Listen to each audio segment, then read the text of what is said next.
पारू या मालिकेच्या आजच्या भागात आपण पाहणार आहोत. मुलाकडचे लोक आलेले असतात आणि ते बघून प्रताप प्रीतमला म्हणतो की अजूनही वेळ आहे, तू विचार कर. मात्र प्रीतम नकार देतो. त्यामुळे प्रतापचा नाईलाज होतो. त्यानंतर मग पारू मुलाकडच्या मंडळींचं स्वागत करते.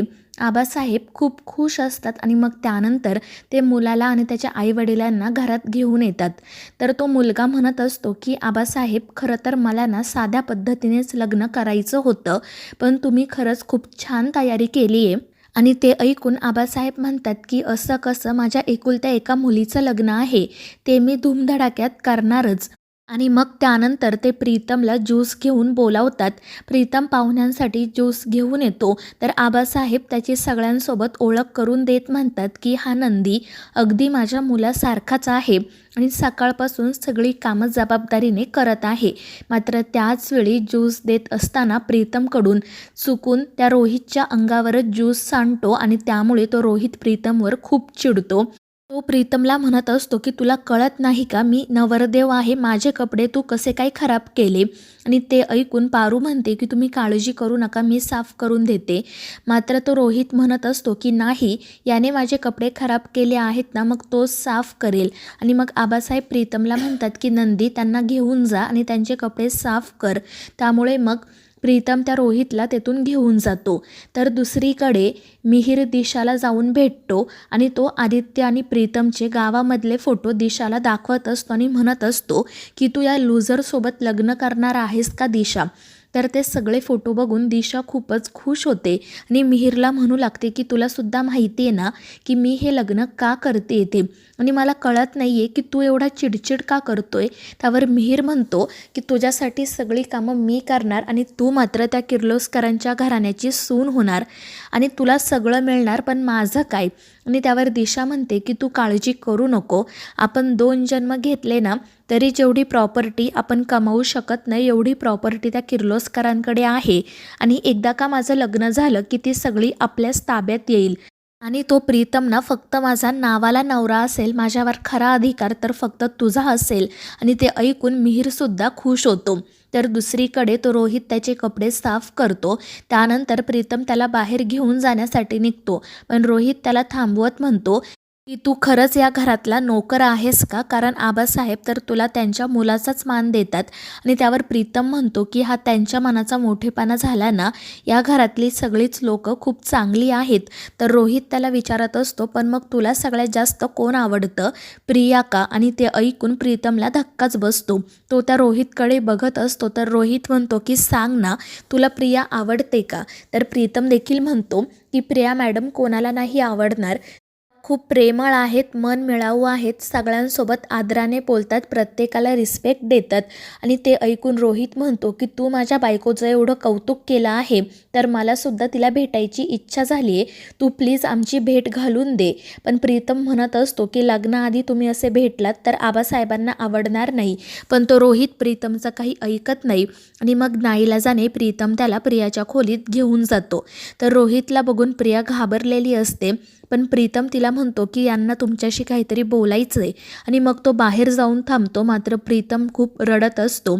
तर दुसरीकडे किर्लोस्करांच्या घरी दिशा आणि प्रीतमच्या हळदीची तयारी सुरू असते. अहिल्या श्रीकांतला विचारत असते की आदित्य आणि प्रीतम निघाले की नाही मला माहीत नाही, तू प्लीज त्यांना कॉल करून विचार. आणि मग त्यानंतर श्रीकांत आदित्यला कॉल करतो आणि विचारतो की तुम्ही निघालात की नाही, इकडे हळदीची तयारी सुरू झाली आहे. पण त्यावर आदित्य काही उत्तर देत नाही. तर श्रीकांत त्याला म्हणत असतो की आदित्य, मला माहिती आहे की तुम्ही तिकडे काहीतरी वेगळं करताय, पण एक गोष्ट लक्षात ठेव की फोटोशूटच्या वेळी जे घडलं होतं ना ते पुन्हा घडू देऊ नको. तेव्हा अहिल्याला किती त्रास झाला होता माहिती आहे ना तुला. आणि ते ऐकून आदित्य म्हणतो की बाबा, तुम्ही माझ्यावर विश्वास ठेवा, मी तुमचा विश्वासघात नाही करणार, मी कोणतंही चुकीचं काम नाही करणार. तर श्रीकांत म्हणत असतो की माझा तुझ्यावर विश्वास आहे आदित्य, पण तरीसुद्धा आमची मान खाली जाईल असं काही करू नका, लवकर या, अहिल्या वाट बघते. आणि मग तो फोन ठेवून देतो. त्यानंतर श्रीकांत अहिल्याला आदित्य आणि प्रीतम निघाले आहेत असा निरोप देतो. त्यामुळे तिच्या जीवात जीव येतो. पण मग तितक्यात दिशा त्या ठिकाणी येते. ती रडत असते आणि अहिल्याला म्हणत असते की जर आज प्रीतम आला नाही तर माझं काय होईल. पण अहिल्या तिला समजावते की तू अशी रडू नको, प्रीतम निघाला आहे, तू आजच येईल, काळजी करू नको.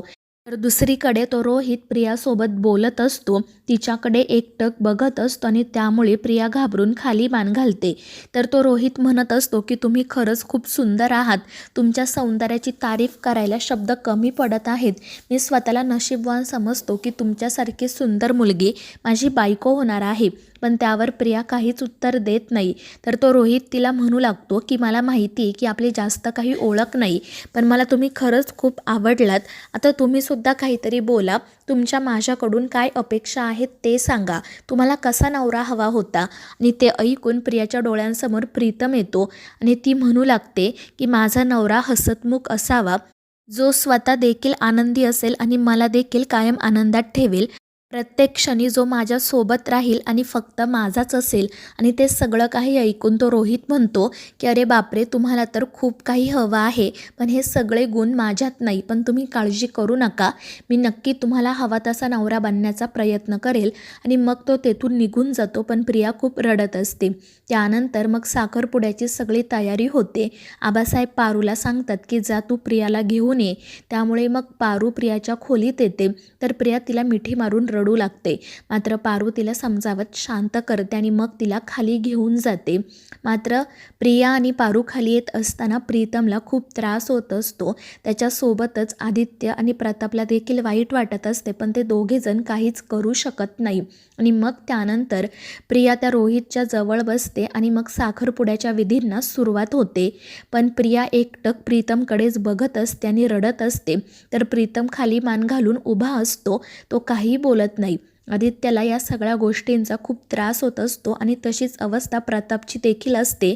प्रियाचं दुःख त्याला बघवत नाही. मात्र ते दोघेजण काहीच करू शकत नसतात. आणि मग त्यानंतर गुरुजी मुलाला आणि मुलीला एकमेकांच्या बोटात अंगठी घालायला सांगतात. रोहित पटकन प्रियाच्या बोटात अंगठी घालतो आणि मग त्यानंतर गुरुजी प्रियाला रोहितच्या बोटात अंगठी घालायला सांगतात. पण प्रिया प्रीतमकडेच बघत असते. तिला प्रीतमसोबत घालवलेले सगळे क्षण आठवत असतात आणि ते बघून तो रोहित रागातच तिच्याकडे बघू लागतो. तितक्यात आबासाहेब म्हणतात की प्रिया, तू रोहितच्या बोटात अंगठी घाल. आणि मग प्रिया रोहितच्या बोटामध्ये अंगठी घालायला जाते. तर मित्रांनो, या मालिकेच्या पुढील भागांमध्ये आपण पाहणार आहोत, साखरपुडा सुरू असताना रोहित अचानक उठून म्हणतो की मी तुमच्या मुलीसोबत लग्न करायला होकार दिला. हेच खूप झालं. आणि ते ऐकून आबासाहेब आणि प्रताप खूप चिडतात. तर त्या रोहितचे आई वडीलसुद्धा म्हणू लागतात की खरं तर तुमची मुलगी ना आमच्या घराण्याला शोभतच नाही. आम्ही उगाच तुमच्यासोबत सोयरीक जोडली. तर तो रोहित म्हणत असतो की जर तुम्हाला एवढंच वाटत असेल ना तर तुमच्या या मुलीचं लग्न तुमच्या नोकरासोबत लावून द्या. आणि ते ऐकून आबासाहेब तर खूप चिडतात. तर मित्रांनो, या मालिकेच्या पुढील भागांच्या अपडेटसाठी आपल्या चॅनेलला सबस्क्राईब करा.